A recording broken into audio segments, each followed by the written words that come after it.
صدر محترم اور حاضرین اکرام، آج مجھے جس عظیم شخصیت کو سلام عقیدت پیش کرنا ہے وہ ہے علامہ محمد اقبال۔ جناب والا علامہ محمد اقبال بالشبہ ہماری دعاؤں کا جواب تھے، بزم ہستی کا انتخاب تھے۔ آپ عظیم مرد مومن تھے اور قدرت ان جیسے عظیم انسانوں کو تاریخ ساز کارناموں کے لیے تخلیق کرتی ہے۔ برصغیر میں چاروں طرف غلامی کے اندھیرے چھائے ہوئے تھے، فرزندان اسلام غفلت کی نیند سو رہے تھے۔ ایسے عالم میں اقبال کی آواز آزادی کا ترانہ بن کر گونجی، آپ کا پیغام قدرت کا انعام بن کر گونجا۔ اسی احساس سے آپ فرماتے ہیں، ایک ولولہ تازہ دیا میں نے دلوں کو، لاہور سے تاحق بخارا و سمرقند۔ جناب صدر علامہ محمد اقبال شاعر مشرق تھے، حکیم الامت تھے۔ آپ مرد مومن تھے اور چاہتے تھے کہ برصغیر کا ہر مسلمان ایمان کی تفسیر بن جائے۔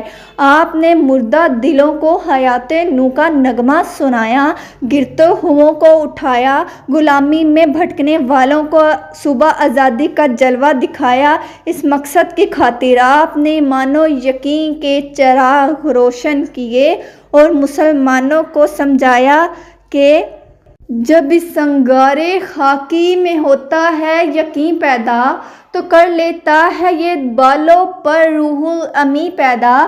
معزز سامعین، علامہ محمد اقبال محسن اسلام تھے۔ آپ نے اپنی قوم کو ماضی کے نغمے سنائے، اپنے عظیم اسلاف کی شان دکھلائی۔ آپ کی پوری شاعری ہمارے روشن ماضی کے جلووں سے آباد ہے۔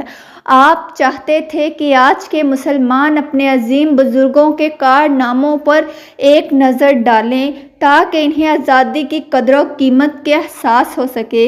اسی لیے کہتے ہیں، کبھی اے نوجواں مسلم تدبر بھی کیا تو نے؟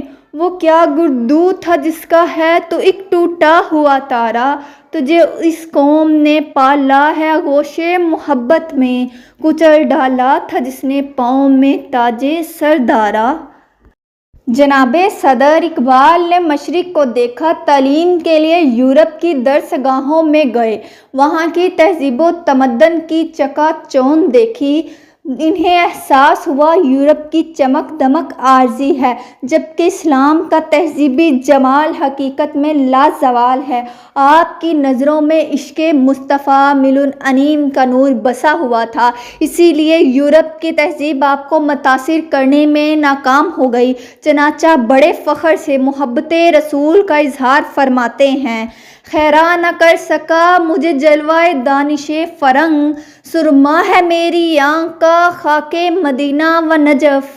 جناب والا علامہ محمد اقبال بڑوں کے شاعر بھی تھے اور بچوں کے بھی۔ آپ کا پیغام مسلمانوں کے لیے بھی تھا اور عالم انسانیت کے لیے بھی۔ آپ کو ملت کے نوجوانوں سے خصوصی پیار تھا۔ آپ ان نوجوانوں کو شاہین کے روپ میں دیکھنا چاہتے تھے، وہ شاہین جو ہمیشہ مہو پرواز رہتا ہے، آسمانوں کی بلندیوں کو چھوتا ہے۔ اسی لیے آپ مسلمان نوجوانوں کو شاہین بننے کا پیغام دیتے ہوئے شاہین کے حوالے سے کہتے ہیں، پلٹنا جھپٹنا، جھپٹ کر پلٹنا، لہو گرم رکھنے کا ہے ایک بہانہ، یہ پورب یہ پنجم چکوروں کی دنیا، میرا نیلگوں آسماں بے کرانہ۔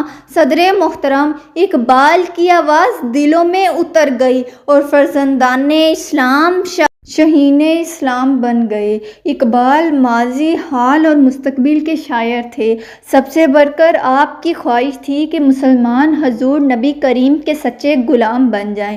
محبت رسول وہ قوت ہے جو بندوں کو خدائی کے آداب بخشتی ہے، غلاموں کو آقائی سکھاتی ہے۔ جو نبی کریم کا غلام بن جاتا ہے، زمانہ ہی اس کے سامنے نہیں جھکتا بلکہ لوح قلم بھی اس کے بن جاتے ہیں۔ میں اپنی گزارشات کا اختتام اقبال کے اس پیغام پر کرنا چاہتی ہوں، نگاہ الجھی ہوئی ہے رنگ و بو میں، خروخ ہو گئی ہے چار سو میں، نہ چھوڑنے دل و فغان صبح گاہی، امان شاید ملے اللہ میں۔